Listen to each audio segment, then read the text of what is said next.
रुक कर लेते हैं छत्तीसगढ़ की खबरों का। तो प्रदेश में नगरीय निकाय चुनाव की तैयारी निर्वाचन आयोग और सियासी दलों ने तेज कर दी है, लेकिन नगरीय निकाय चुनाव समय पर होता नजर नहीं आ रहा है। इसके पीछे ओबीसी आरक्षण की वजह से पेच फंसता दिख रहा है। आखिर क्या है निकाय चुनाव में देरी की वजह और क्यों गरमाई है इसको लेकर सियासत, देखिए इस रिपोर्ट में। छत्तीसगढ़ में नगरीय निकाय के चुनाव आमतौर पर नवंबर-दिसंबर माह में आयोजित किए जाते हैं, लेकिन इस बार ओबीसी आरक्षण को लेकर फंसे पेंच की वजह से चुनाव में देरी की संभावना बढ़ती जा रही है। राज्य सरकार ने ओबीसी आयोग का गठन किया है, जो 54 बिंदुओं पर सर्वे भी करा रहा है। इस सर्वे की रिपोर्ट अब तक नहीं आई है। ऐसे में भले ही निर्वाचन आयोग ने मतदाता सूची में पुनरीक्षण का काम आरंभ कर दिया है, लेकिन स्पष्ट संकेत है कि अब निकाय चुनाव में देर हो सकती है। माना जा रहा है कि निकाय चुनाव जनवरी या फरवरी में कराए जा सकते हैं। इसके ठीक बाद पंचायती राज संस्थाओं के चुनाव होंगे, चूंकि सियासी दलों ने भी सर्वे से लेकर बूथ कमेटियों के पुनर्गठन जैसी जरूरी तैयारियां शुरू कर दी है।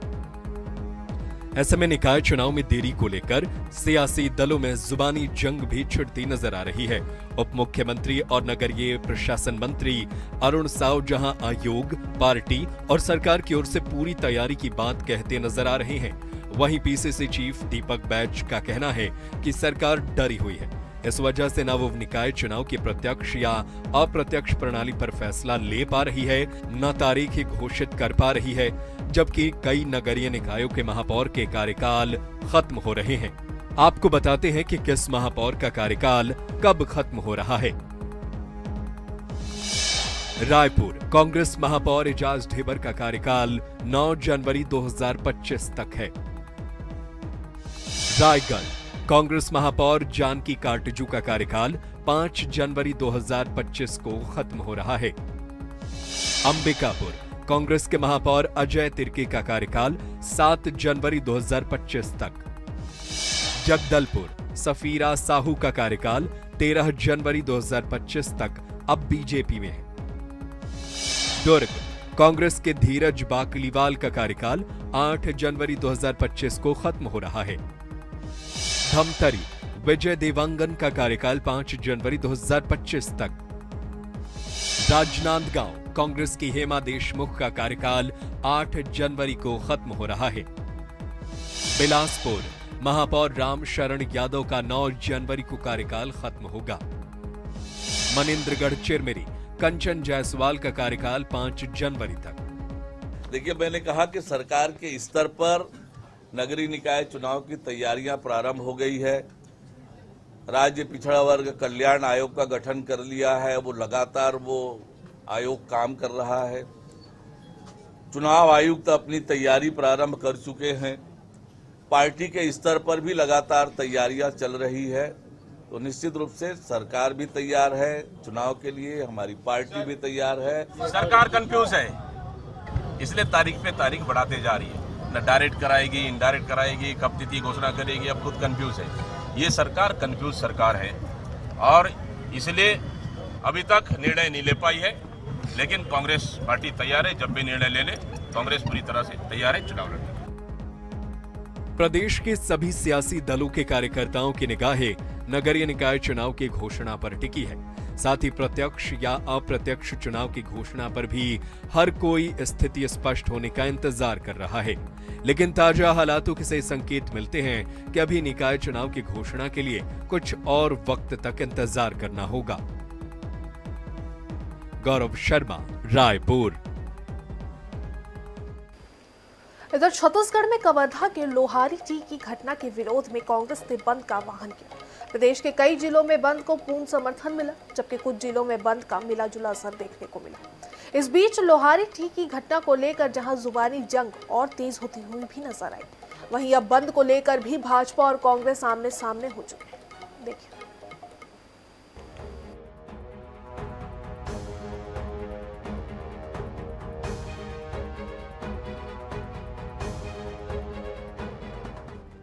लोहारीडीह कांड के विरोध में कांग्रेस ने 21 सितंबर को प्रदेश व्यापी बंद का ऐलान किया था।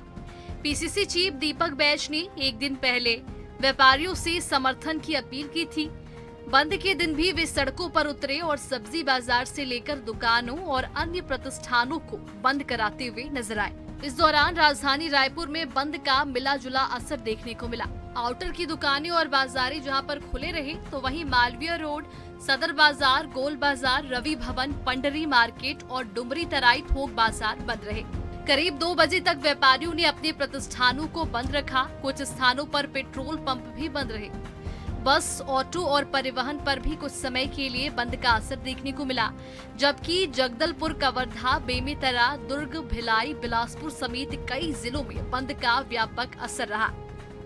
पीसीसी चीफ दीपक बैज ने बंद को सफल बताते हुए जहां प्रदेश की जनता को इसके लिए धन्यवाद दिया, तो वहीं उप मुख्यमंत्री अरुण साव ने कांग्रेस पर तीखा हमला बोला। उन्होंने कहा है कि कांग्रेस अपराध की घटनाओं पर भी राजनीति करने का काम करती है। मैं धन्यवाद देता हूं छत्तीसगढ़ की जनता को, मैं धन्यवाद देता हूं छत्तीसगढ़ की व्यापारी संघ को, दुकानदारों को, जिन्होंने कम समय में कांग्रेस पार्टी की पूरे प्रदेश व्यापी बंद का उन्होंने समर्थन किया। क्या किसी को थाना बदलने से या सस्पेंड करने से क्या तीनों की जिंदगी वापस आ सकती है? मैं इस सरकार से पूछता हूं। गृह मंत्री का खुद का विधानसभा, गृह मंत्री का खुद का जिला नहीं संभल पा रहा है, सुलग रहा है, तो प्रदेश का हालत क्या हो सकता है वो आप जान सकते हैं। घटनाओं पर राजनीति करना ये कांग्रेस की आदत रही है। हमने बार बार आंकड़े प्रस्तुत किए हैं कि अपराध कम हुआ है और आपने देखा है कि हमारी सरकार कानून व्यवस्था को लेकर कितनी गंभीर है। लगातार कड़े और कठोर कदम उठाए जा रहे हैं। किसी भी घटना में दोषी पाया जाएगा उस पर कड़ी से कड़ी कार्रवाई करने के लिए सरकार संकोच नहीं करेगी। कांग्रेस पार्टी राजनीति करना बंद करे। कानून व्यवस्था के मुद्दे पर लगातार हमलावर रही कांग्रेस ने बंद के माध्यम से अपनी ताकत दिखाने की कोशिश की। वहीं लोहारीडीह की घटना के बाद राज्य सरकार ने एसपी और कलेक्टर को हटाकर बड़ा राजनीतिक संदेश दिया। बलौदा बाजार के बाद कवर्धा दूसरा जिला है जहां पर बड़ी घटना के बाद कलेक्टर और एसपी को हटा दिया गया। ऐसे में अब बंद और बड़ी कार्रवाई के बाद ये उम्मीद की जा सकती है कि कवर्धा में शांति स्थापित हो, लोहारीडीह में जनजीवन जल्द से जल्द सामान्य हो। आईएनएस 24/7 के लिए रायपुर से गौरव शर्मा की रिपोर्ट। तो आपको बता दें कि इधर कवर्धा मामले में प्रदेश साहू संघ का आक्रोश देखने को मिल रहा है। प्रशांत साहू की मौत पर आक्रोश है। प्रदेश साहू संघ ने 16 सदस्यीय जांच टीम का गठन किया है। अध्यक्ष टहल साहू के नेतृत्व में लोहारीडीह का दौरा करेंगी ये टीम। आज सुबह आपको बता दें अब से कुछ ही देर में लोहारीडीह ये टीम पहुंचेंगी, वस्तु स्थिति का पता करेगी। वहीं दोपहर 12 बजे पीड़ित परिवार से मुलाकात है। 3 बजे जीला साहू समाज के लोगों के साथ मीटिंग है। 5 बजे कवर्धा में प्रेस कॉन्फ्रेंस की जाएगी। तो 5 बजे समाज की तरफ से प्रेस कॉन्फ्रेंस भी की जाएगी। कवर्धा मामले में प्रदेश साहू संघ का आक्रोश देखने को मिल रहा है। प्रशांत साहू की मौत पर यह आक्रोश देखने को मिल रहा है। प्रदेश साहू संघ ने 16 सदस्यीय जांच टीम का गठन भी किया है। अध्यक्ष टहल साहू के नेतृत्व में लोहारीडीह का ये टीम दौरा करेगी।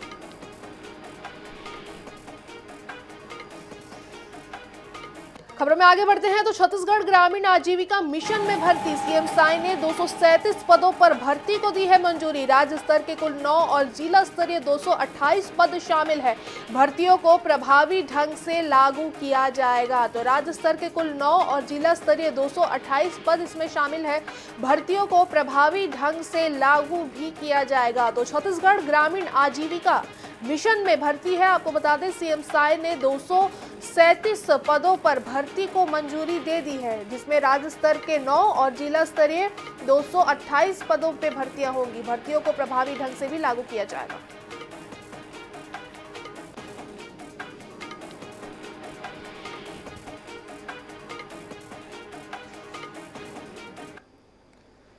खबरों में आगे बढ़ते हैं तो छत्तीसगढ़ के डिप्टी सीएम अरुण साव ने शनिवार को प्रेस कॉन्फ्रेंस कर कई मुद्दों पर बात की। साव ने अमेरिका दौरे को लेकर कहा कि अधोसंरचना निर्माण की तकनीक को लेकर काफी कुछ सीखने मिला। ब्रिज और रिवर फ्रंट निर्माण का अध्ययन किया, स्टील से ब्रिज के निर्माण को लेकर जानकारी ली। अमेरिका में छत्तीसगढ़ और अन्य राज्यों के लोगों से भी बात हुई। वहीं कांग्रेस के छत्तीसगढ़ बंद पर डिप्टी सीएम अरुण साव ने कहा कि घटनाओं पर राजनीति करना कांग्रेस की पुरानी आदत है। हमारी सरकार कानून व्यवस्था को लेकर बेहद गंभीर है। दोषियों पर कार्रवाई करने में सरकार संकोच नहीं करेगी।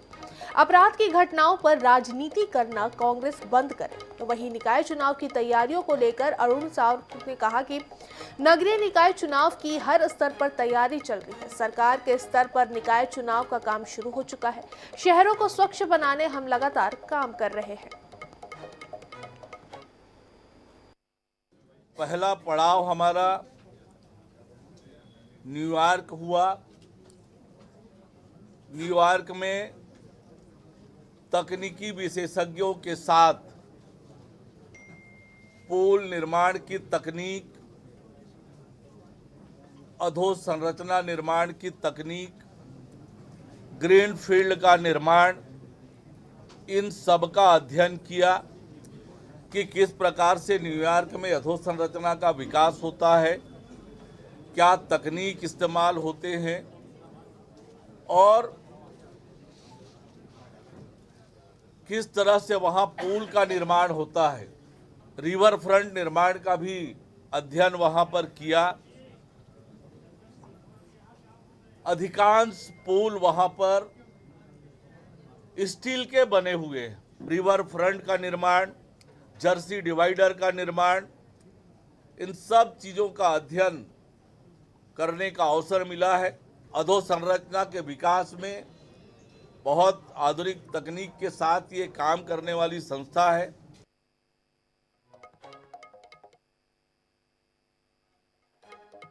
घटनाओं पर राजनीति करना ये कांग्रेस की आदत रही है।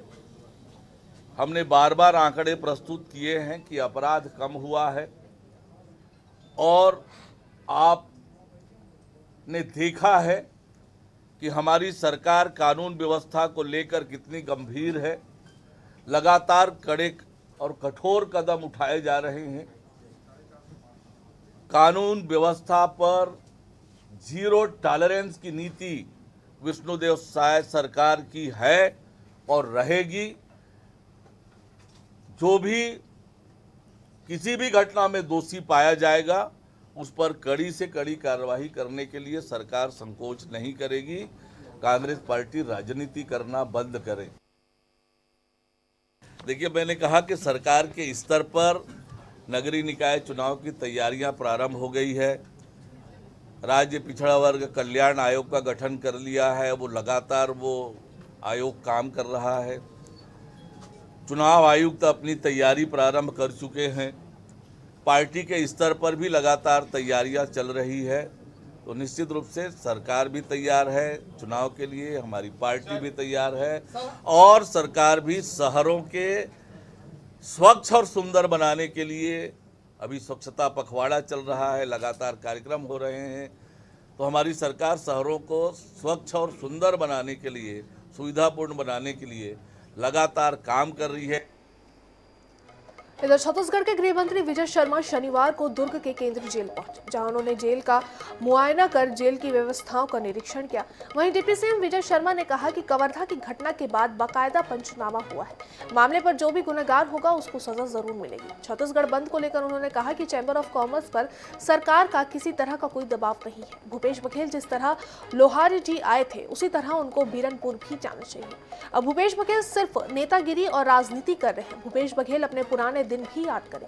कवर्धा में हमें भी डंडे पड़े थे, लेकिन उस समय भूपेश बघेल ने किसी का भी तबादला नहीं किया था। भूपेश बघेल सिर्फ और सिर्फ राजनीति कर रहे हैं।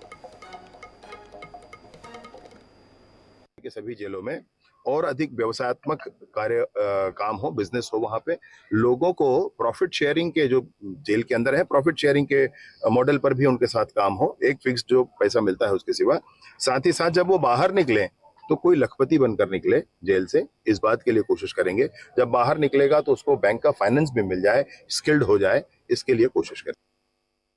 इधर छत्तीसगढ़ के एटीएस चीफ राश्री मिश्रा से 60,000 रुपए की ठगी हो गई है। उन्होंने बेटी को ऑनलाइन ट्यूशन पढ़ाने ट्यूटर फैक्ट्री कोचिंग से संपर्क किया।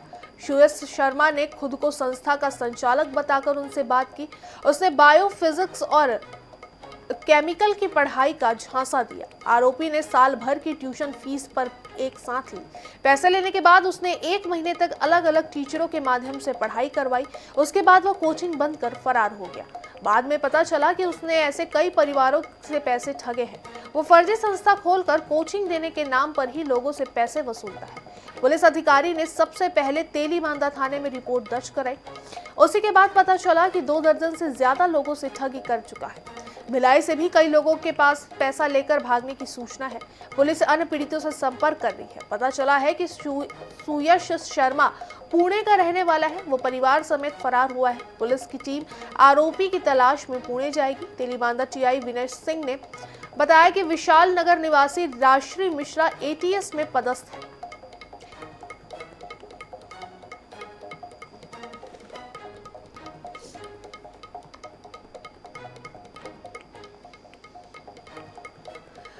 चलिए अब खबरों में आगे बढ़ेंगे। बात कर लेते हैं बलरामपुर की, जहां जिले के बरियो पुलिस चौकी क्षेत्र में आरा गांव में 17 सितंबर को गणपति विसर्जन के दौरान पत्थरबाजी की घटना हुई थी। गांव वालों ने मुस्लिम समाज के 4 लोगों के खिलाफ नामजद शिकायत दर्ज करवाई। अब कुछ और आरोपियों के जुड़े होने की बात सामने आ रही है। लोगों का कहना है कि घटना का मास्टरमाइंड भी है, जिसकी पहचान नहीं हो पाई है। पत्थरबाजी की घटना को उसने अंजाम दिया था। वहीं सरगुजा सांसद चिंतामणि महाराज आरा गांव पहुंचे। उन्होंने दोनों समाज के लोगों से बातचीत कर घटनाक्रम की जानकारी ली। साथ ही घायल बच्ची से बातचीत कर उसके बेहतर उपचार के लिए प्रशासन को निर्देश दिए। सरगुजा सांसद चिंतामणि महाराज ने कहा कि इसमें जो भी शामिल होगा उन सभी पर कार्रवाई होगी।